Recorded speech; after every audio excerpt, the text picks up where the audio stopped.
પ્રેમની વિભાવના આપણી પાસે મૂકવા. મેં આજે મારો વિષય સાવ એનો એન્ડ પોઈન્ટ લીધો છે. ગયા વખતે મેં યક્ષકોણ એની થોડી ચર્ચા કરી હતી કે કશ્ચિત એટલે શા માટે કોઈ એક નામ કેમ નહીં એનું. આ કોણ હશે આ યક્ષ? આજે મેં છેલ્લું બિંદુ લીધું છે યક્ષનો સંદેશ. વારાણે એને સંદેશ આપ્યો અને આ એક રચાયો. આપણે જાણીએ છીએ કે મેં કહ્યું કે તું ક્યાં જજે, રસ્તાની વાતો કરીએ છીએ. આખો પૂર્વ મેઘ રસ્તામાં, ઉત્તર મેઘમાં તો અલકા નગરીનું વર્ણન, યક્ષના ભવનનું વર્ણન, પછી યક્ષિણી એટલે કે પ્રિયતમાનું વર્ણન, અને છેલ્લો પોઈન્ટ એટલે મેસેજ. એને જે આપવાનો છે એક્ચ્યુઅલમાં તો મેઘદૂત શા માટે કહેવાનું હતું? કારણ કે આટલો મેસેજ પહોંચાડ્યો છે. આપણે એસએમએસ કરી છે શોર્ટ મેસેજ, અને એમાંથી પણ હવે તો આપણે ઇમોજીમાં આવી ગયા છીએ. તો આ છેલ્લો એમનો જે સંદેશ છે ને એની વાત કરી છે. તો મને એવું કે કેવી રીતે 12 શ્લોક છે એના. એમણે જે છેલ્લે કહ્યું કે યક્ષિણીને આવી રીતે ઓળખી કે તે આમ કરતી હશે, મારું ઘર આવી રીતનું છે, આ છે, પણ કહેવાનું શું એને? એટલે એક શ્લોક પહેલો એનો છે એ ગાઈસ મારી ઈચ્છા છે, પછી એની વાત કરીશ. પણ 12 શ્લોકોમાંથી પહેલો શ્લોક છે એને 12 શ્લોકોમાં કહ્યું આમ આમ બોલજો તમે મારા વતી.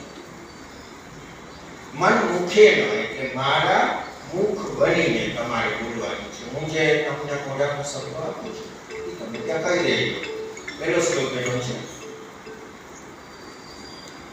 તામાયુષ્મની મમ ચ વચના દાત્મનસ્થોપકર્તુમ બ્રૂયાયમં તવ સહચરો રામગિર્યાશ્રમસ્થ અવ્યાપન્ન કુશલમબલે પૃચ્છતિ ત્વાં વિયુક્તઃ પૂર્વાભાષં સુલભ વિપદાં પ્રાણિનામે તદેવ.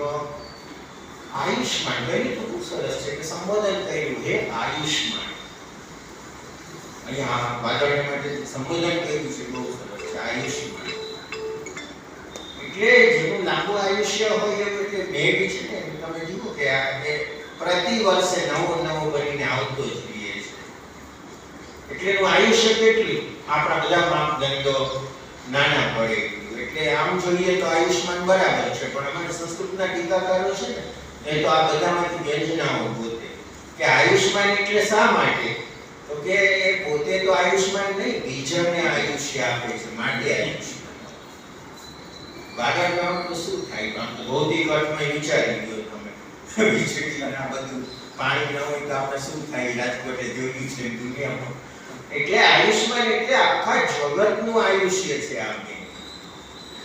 આ ટીકાકારો આવા એની અંદરથી રહસ્યોને ધ્વનિ ખોલી આપે કે છે તારે છે ને મારા કહેવાથી એને આટલું કહેવાનું છે અને મારી ઉપર તારે આટલો ઉપકાર કરવાનો છે. અને શું કહેવાનું છે? તો પહેલા શ્લોકમાં શું કહે છે કે સાદી વાત કરી ને જે એસએમએસ ની ભાષામાં, તો હું કુશળ છું અને તારું કુશળ પૂછું છું. આ પહેલા શ્લોકનો ભાવ આટલો છે. અવ્યાપન્ન એટલે કે હું જીવું છું.